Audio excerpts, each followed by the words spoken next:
and you're welcome back to the Afia Morning Show. My name is Natalie Uku once again, and Oji Chukwu is here as always. Yeah.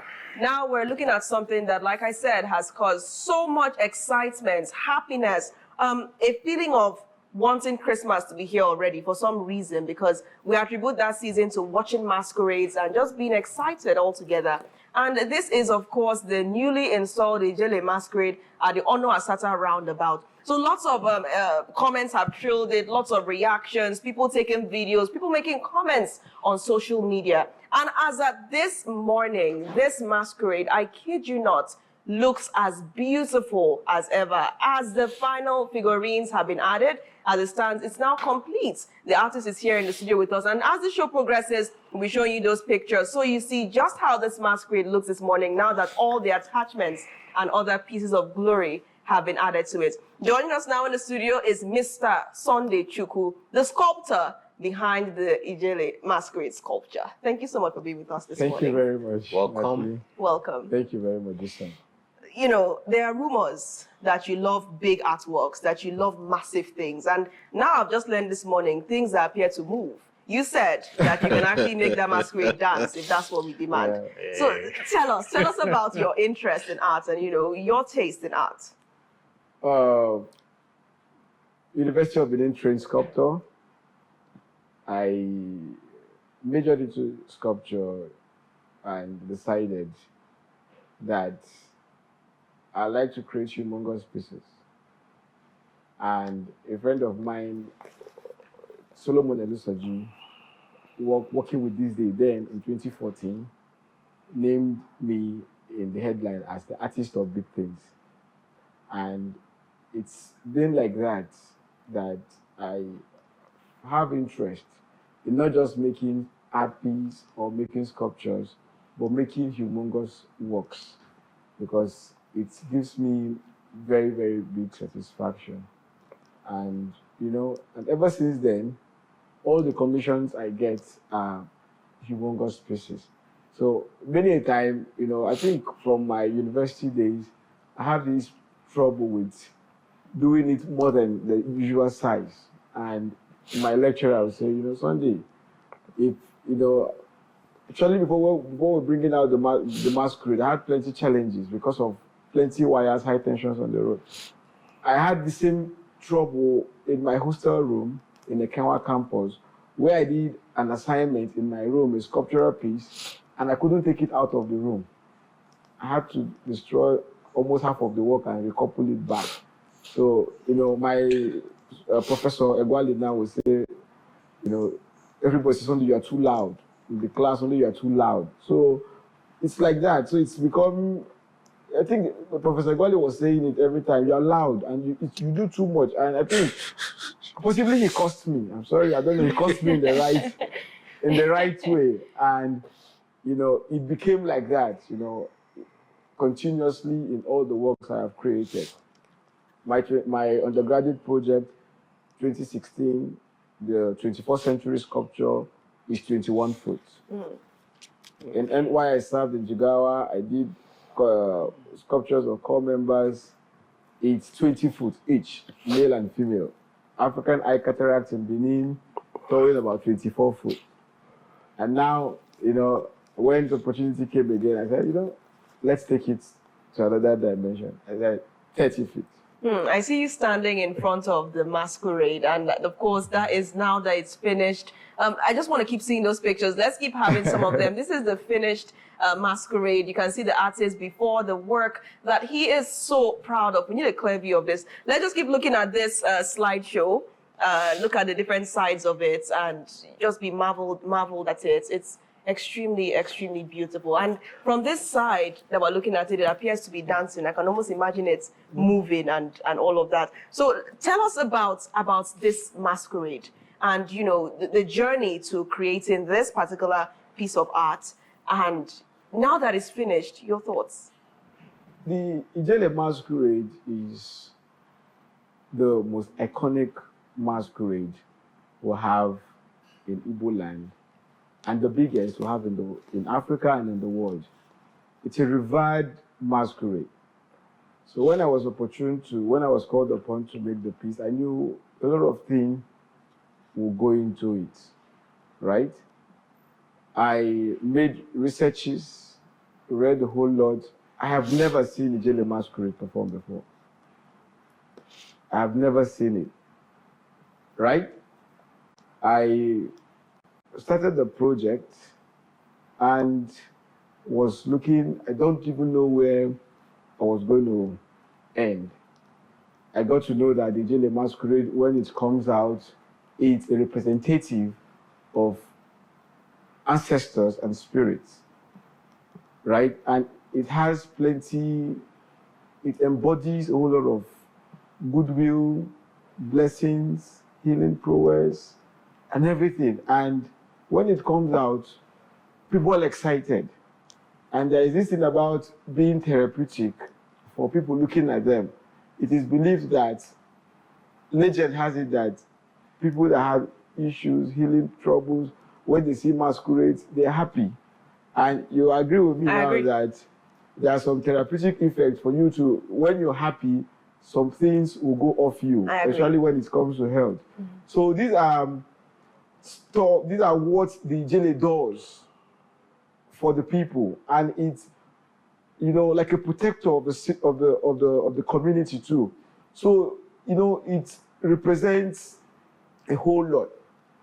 You know, being a savior to the people, being a source of amusement to the people, as people rightly say that, oh, they remember, people are recollecting, becoming nostalgic about the masquerade, because you could imagine that joy when you see this masquerade comes out to perform. You know, so I have never seen it. However, I just yielded myself to the spirit and said, you know, I want to do this.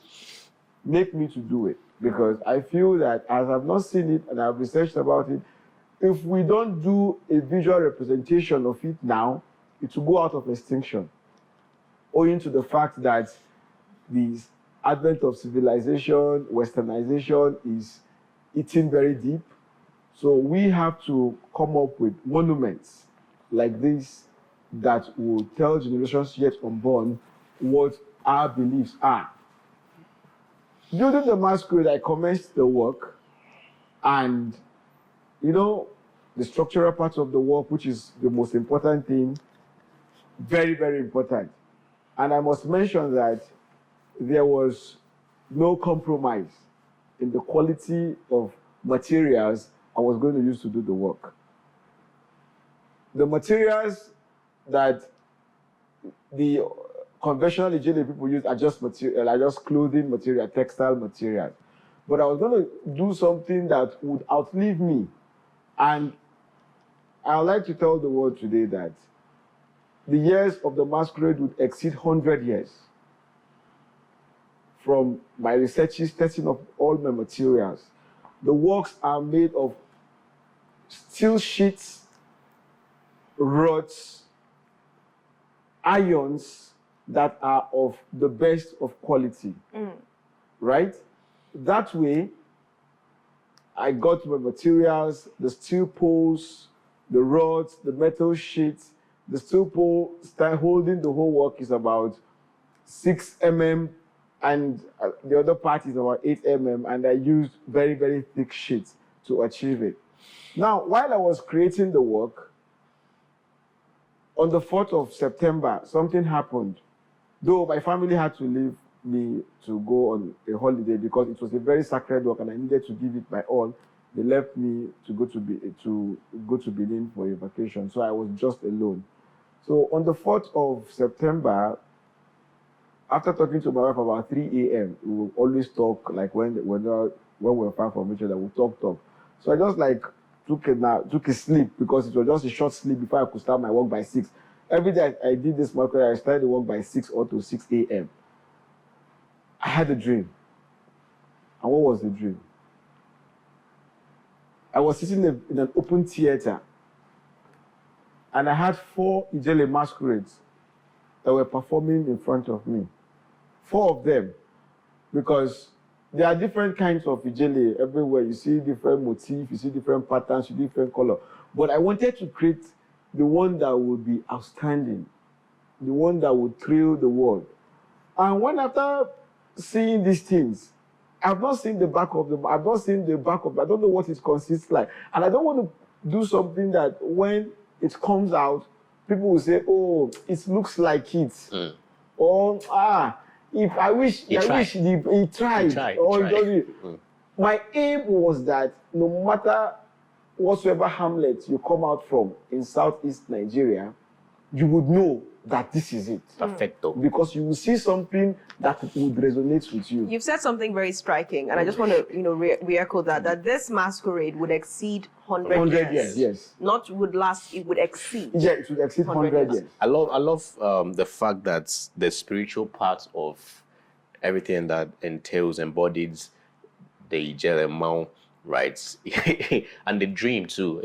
There are deeper things regarding this masquerade. But before we dive deep into that, I want to get your rational working thoughts to something that is prevalent when it comes to art and artists, right?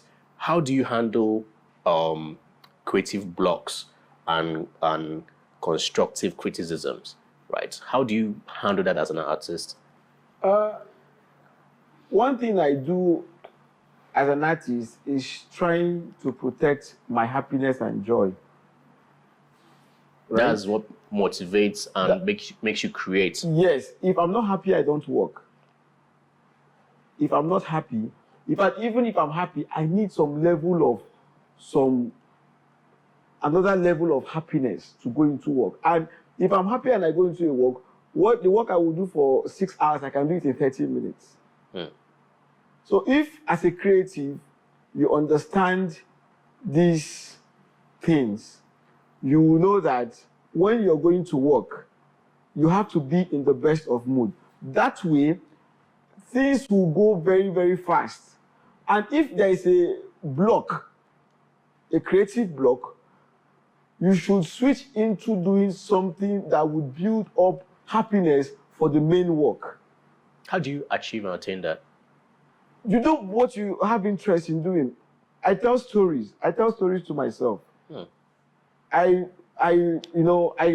pick up some lines from Things Fall Apart. I listen to music.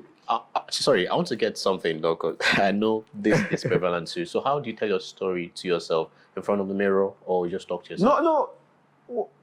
As I'm talking, I can tell stories. I can tell you even on the road, even while I'm driving. And you don't mind people seeing you? No, I don't care. It's not my business. I know what I'm looking for. I have to be you. Yeah, I have to be myself. Apart from being you, I have to be, I'm trying to get the word now. I have to be intentional about what you want. Back in the university days, I did some theater art courses. And when I went to the theater art department for these courses, I took major roles. Like in Akaland, I took the narrator role. I narrated the play as one of our exams. I have taken narrator roles in many of it. So some of these things, I say them. Some of these lines I have in my head for over 10 years ago. I say them. I give you white chalk if you concord. Maybe I just say them even while I'm working. Even if I want my wife's attention or my kids' attention, I say, and when they say plainly who cast the tail on the matter, you are probably mindful of professional ethics. Traditional doctors keep secret their diagnosis, but the water one will drink, does it flow past one? No, the wind will blow, and we will see the axe of the hand. Points like this would help me build up, and everybody starts laughing. I say, I give you white chalk. I can see you, and proverbial expressions, different things would make me feel good. As I'm talking to you, I'm already feeling good with just few lines. And immediately you build it up, you get back to work. Sunday, I have to tell you, right? I just... You are a legend. Yeah. And I want this to go down on the Sounds of Time. You are a legend. I'm just sitting down watching you, and all I can just feel is I'm sitting with the biggest thing right now, not just in the Southeast, in Nigeria. And not just in Nigeria, I want to but give an expo. I want to give you an expo, right? So, because of this work, right, a couple of people want to send a couple of mails to Guinness. world record. Yeah. Right. This is an expo, right? A couple of people have know a couple of people who have like, hey. All right, just we need hold that thought, Oji. We have to take a quick commercial break. The morning show returns shortly. Please stay with us.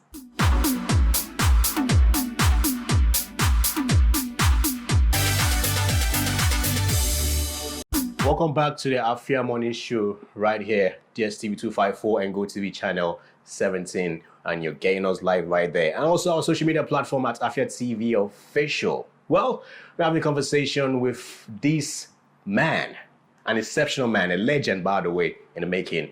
And I call his work Magnum Opus. We've been talking about the Ijele Masquerade at Onu Asata, the guy, the sculptor, that made it possible for you to want to come back to Nigeria, this Christmas to come and enjoy this great scenery, by the way. And I've been asking him or talking to him about what's an expo. Some people I know have told me that they're doing something. I know you don't know about this, by the way. They're sending mails to Guinness World Records to come and recognize this sculpture as one of the biggest masquerade sculpture in the world. What do you have to say about that? Well, it's interesting, and it's fulfilling to know that people are doing that. Before I started the work, I knew it's going to be a monumental piece, but I'm not going to concern myself with the razzmatazz or the whatever the work is going to look like. If not, you're going to lose focus. You do the work, and the work should speak for itself. I love the humility that comes. I know, with, like I'm just looking at you like wow. Can I just keep saying wow to the end of this I love the humility that comes with your perception, your works, and not all of it. Yeah, all of that. But now let's quickly talk about challenges too, because we're already running out of time. What were the challenges recorded up until the moment that you stood in front of that Ijele and took that legendary picture? Challenges, challenges could suffice. I don't think there were plenty of challenges. The only challenge is I get injured, I get caught, unplanned cuts, because nobody wants to injure his or herself. I'm working with a very, very, I won't say dangerous material. If you lose focus, you're going to injure yourself. The angle grinders, I've had situations where I welded something and I forgot I welded that thing, and I used my two hands to grab it, and that force of grabbing, and you have the heat lined on your hand, and everywhere starts smelling as if you're roasting a rat or you're roasting a rabbit. I'm welding up, and while the stuff is coming down, it's pouring on your hair. But you know what?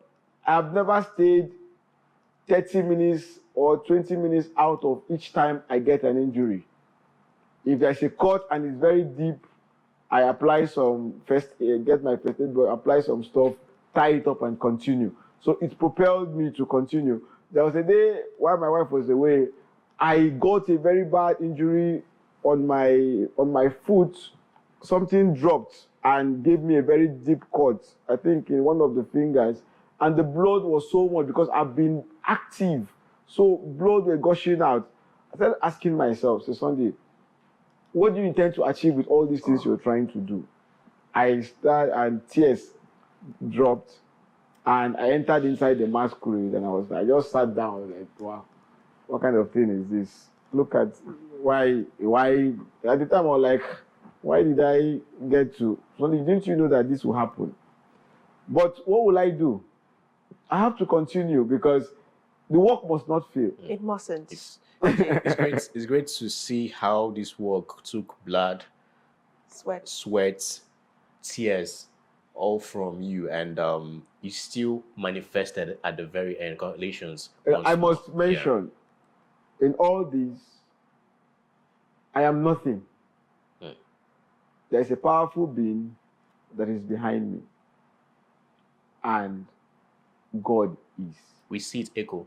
Don't worry. I don't like, what I do is I tell people, I tell mommy Chiki, I tell Barrister Chike Madueke, who is a very important figure in my life, all I need to do is every morning to present myself. I don't know what I will do. Yes, I don't know what I want. If I tell you I know what I'm doing the next minute, I'm lying to you. I yield myself, and the flow of ideas of what I need to do at intervals do not stop. Can we just keep this conversation going? Like, I just want to sit and keep watching you, because I feel like everything you said has just transformed my mind. I feel like this is just your stepping stone. You are not even where you're supposed to be. Like, you speak with so much wisdom, you speak with so much experience, you pour your heart into your speech and into your work clearly. And I just want to sit like this and keep watching, because truly I have no words. But what I would like you to do is to speak to Ndiengu. What do you want them to remember each time that they walk past this masquerade or drive past? What should they remember? What are the words of the sculptor behind it that they should remember? Very briefly. First off, before I go ahead with that, we have to give honor to whom it is due. And at this point, I want to thank His Excellency, Dr. Peter Ndubuisimba, for availing opportunities for us creatives to do what, for me especially, he's given me opportunities to do a lot of stuff. I did a performance for the Vice President when the Vice President visited. It's an opportunity. And I'm very, very grateful to him, because like minds attract and like mind repels. Our like minds have attracted all these things happening. And I'm very grateful to him. There's a law, Newton law, one of the 3 laws says, in every action, there is equal and opposite reaction. So the man is putting up action. And every good thing you're seeing, everything will gravitate towards the action he's putting. And that is why you're going to see a whole lot. It may not be from me, but this might be one of, I don't know what I will do again. But I know that good things are coming. Our good things have come into Enugu. And you're going to see it happen.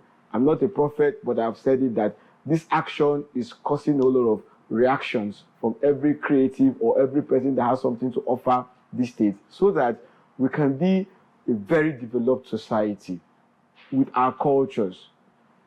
I want to thank also Honorable Commissioner for Art and Culture, thank Dame Ugochi, also thank Barrister Chike Madueke, thank my godfather too, Chukwu, and also somebody found me to do this project. I was in my studio just working and the person came, a very fantastic architect, one of the finest in the city and in the town, architect Eloka Iloabuchi. Sorry, I'm trying to get his surname. Architect Eloka, I'm very grateful to him, and also very, very grateful to the chairman, Enugu State Tourism, Enugu State Tourism Board, for and also very grateful to Barrister Chike Madueke. He's been the person, they say, Sunday, all the councils, I'm very grateful to him. Thank you to all these people, and thank you to all of you, thank you to Enugu. My thing is to Enugu is, I've seen a lot of reactions. That work is a well thought out piece with the quality of materials, the quality of paint. Do not get scared about the longevity of that project, because a whole lot went into it, including plenty sacrifices. I'm not going to tell you every detail, but a lot of sacrifice went into it. So the notion of it having different things, it's a very unique piece. I have not done it in my entire life. And I poured out my heart to do that job. While driving here, I told my wife, if I didn't do this work, if I played or maybe cut corners with the quality of materials I used to do this work, if all these reactions are coming up, I'll be scared. I'll be uncomfortable. But I'm convinced that I've done a very interesting work. I told you about the contrapostal movement. The structure of the work is 100%. And the structure is hidden than even what you're seeing aesthetically. Aesthetic is just like the second part of it. The structure that is carrying that work is fantastic. And things about being some religious thing and all that, all wisdom and all power comes from God. And we acknowledge it. we're giving salutation to our culture. And this our culture that we're giving salutation is by placing monuments so that people from every nook and crannies of the world, tourists, would come and see what we have. So if we have people coming to say we want to see this work, you should also have goodwill and get the blessings that come around this work. The work was created and it was done properly. So, there should not be scared. Enugu should enjoy the peace, because in some developed world, this work is enclosed and people pay to go and see them. But His Excellency has done it free for everybody to enjoy. Sunday. Wait, Sunday, you Chukwu. say you're not a prophet. I see you as one, by the way. Okay, Sunday. Thank you. We're going to continue this conversation.